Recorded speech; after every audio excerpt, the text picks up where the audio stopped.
श्रीमती कनीमोजी जी। मान सकता है।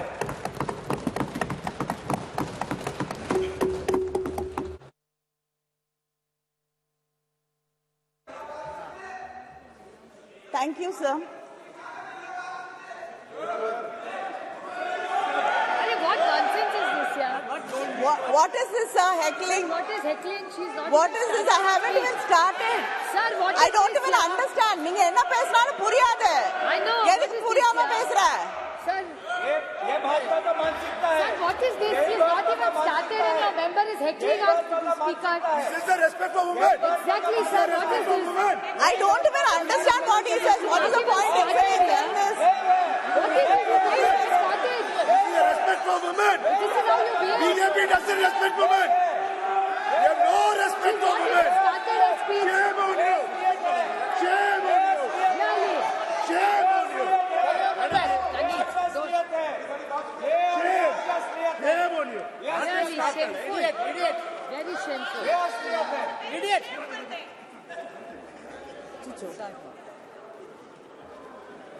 Sir, I stand here and I'm happy to be speaking about the Women's Reservation Bill, and it is one of the very few bills I think most of us would agree on.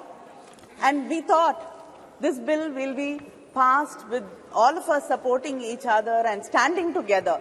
But unfortunately, the BJP has taken this also as an opportunity for politicking, and it is very unfortunate.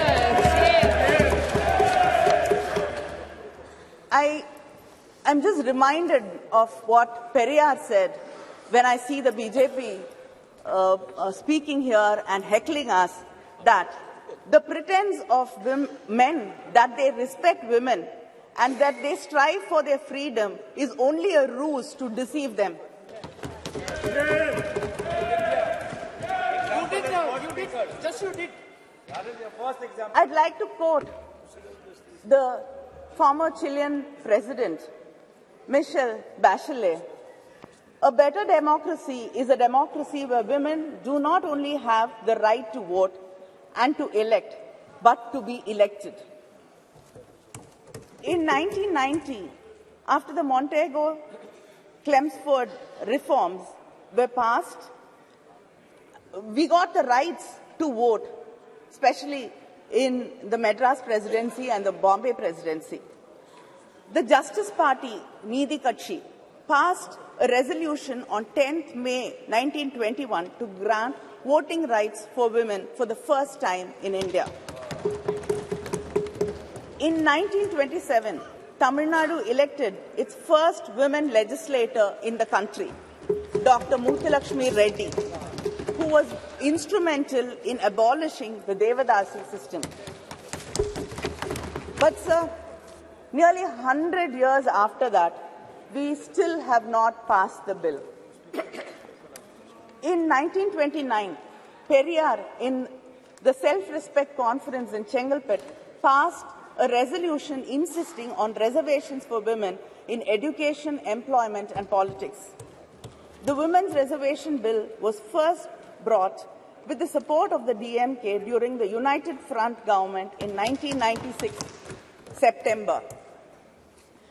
And then Thiru Devegowda, who was the Prime Minister, brought this bill, and the Law Minister Ramnath Kalab was the one who presented the bill in this House. Then again, our respected former Prime Minister Vajpayee ji again brought this bill, but it was the UPA government in 2010 which passed it in the Rajya Sabha. Yes. And I got an opportunity to speak on the bill in the Rajya Sabha, and that was 13 years ago. And I've got an opportunity to speak on this bill again here. Yes. And we're still speaking about this bill and debating it for the past 13 years. Only House is dead. Only House is dead. House is dead. The Women's Reservation Bill is a poll promise of the BJP. Yet, many leaders had to urge them to bring this bill and to pass it. Our leader, Kalaignar, had written to the Prime Minister in 2014 to pass this bill. Madam Sonia Gandhi wrote to the Prime Minister in 2017 requesting him to pass this bill.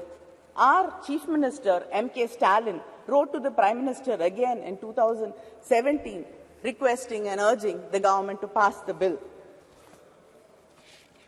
He said, the bill which was moved to empower women's voice in the legislatures and parliament of our great nation is struggling to succeed. This is really disheartening. The DMK even conducted a rally in Delhi from the Mandi House to the Jantar Mantar, and we had a march, and like-minded women leaders and women's organizations participated in the rally. I myself have raised this issue of bringing the reservation bill many times in Parliament, and to many of my starred and unstarred questions, the government's reply was very consistent. They said that they have to involve all stakeholders, political parties, and then build a consensus before bringing the bill. I'd like to know what consensus was built, what discussions were held. This bill was brought shrouded in secrecy.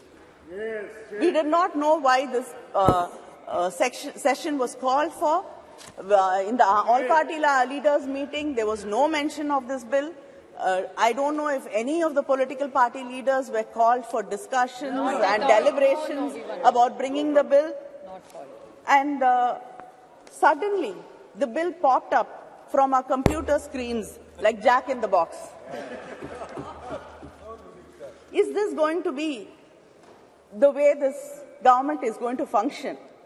Like we've suddenly seeing that there are lotuses blooming, springing from the uniforms of our secretariat staff. Is everything going to be a surprise like this?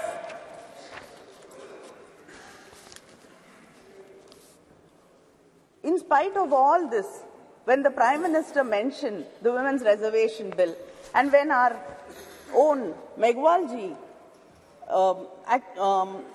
introduced the bill, our minds were so full of happiness, and the lines of Mahakavi Bharati rang in my heart. பட்டங்கள் ஆழ்வதும் சட்டங்கள் செய்வதும் பாரினில் பெண்கள் நடத்த வந்தோம் எட்டும் அறிவினில் ஆணுக்கு இங்கே பெண் இளைப்பிள்ளை தான் என்று கும்மியடி, which if I translate says that we have come to make laws and to rule. Now we are equals and let us cherish it. But then, like the crows and crows of my sisters who are waiting for this bill to be passed, my heart also sank when you said we had to wait for it and we don't know when actually the bill is going to be implemented. In 2010, when the bill was brought by the UPA government, there was no conditions. The bill was to take effect immediately after the passage of the bill. But the bill which was presented yesterday clearly says the reservation in Clause 5, it states the reservation of seats for women in the House of the People, the Legislative Assembly of the State and the Legislative Assembly of the National Capital Territory of Delhi shall come into effect after an exercise of delimitation is undertaken for this purpose, after the relevant figures for the first census taken after the commencement of the Constitution. Our leader, Muthuvel Karunanidhi Stalin, in his statement today has said that India is the only country which has not conducted the decadal census. And if delimitation is going to be based on population census, it will deprive and reduce the representation of the South Indian states. It will become like a sword hanging on our heads. Yes. He has said that we support the bill. But he asked this question, why should the implementation be connected to the delimitation? Yes, why? And he says it is a strange drama staged by the BJP, keeping in mind the 2029 elections, 2024 elections. And we cannot ignore the representation for women from the backward classes either. He has emphasized that the doubts and the fear in the minds of the people of Tamil Nadu and the South Indian states about our representation being reduced should be clarified, and there is a fear in the minds of the people that our voices will be undermined. There should be a clear clarification about this, because we do not want our representation to be reduced in any way. And just because you cannot give a reply saying we will not be underrepresented because the numbers will be the same and other states will get more representation. As it is, this has to continue so that we get equal say in what is being discussed.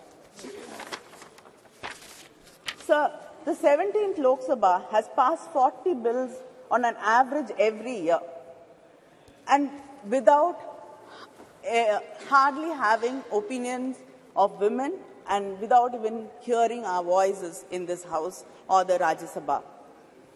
And India ranks 141 out of 193 countries, falling in women's representation, falling behind our neighbors like Pakistan, Bangladesh and Nepal.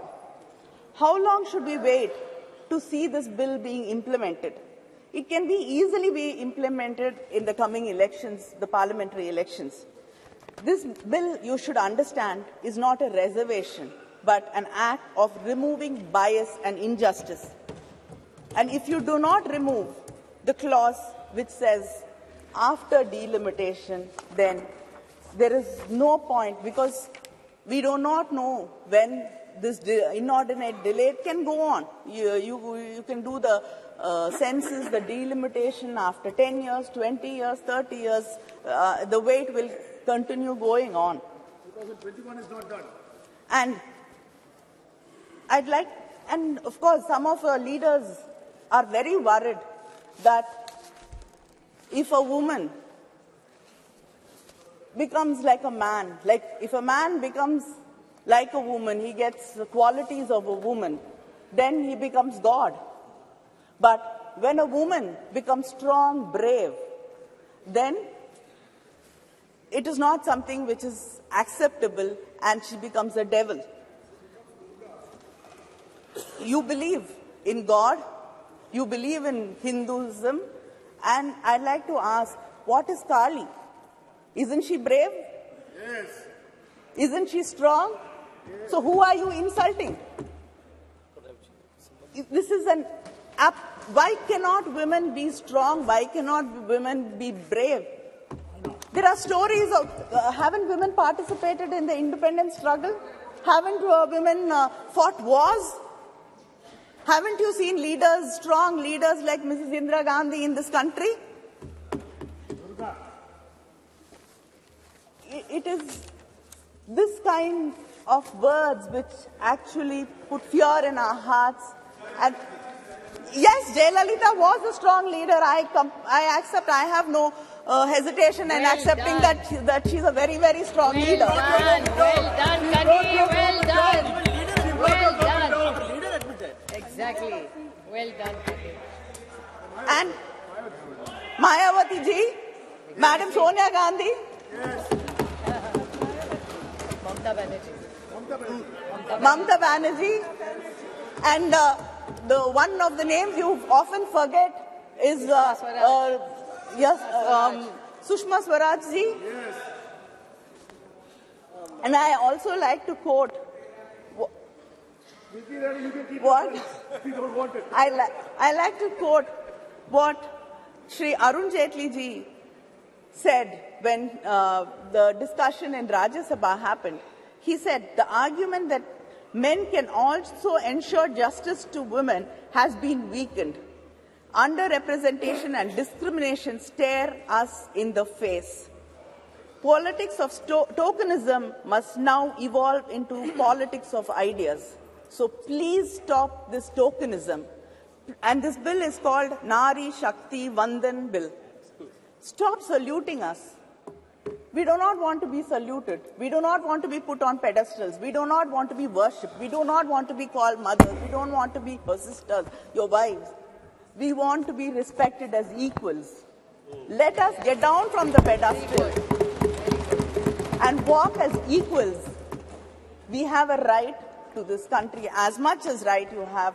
This country belongs to us. This parliament belongs to us. And we have a right to be here. Thank you.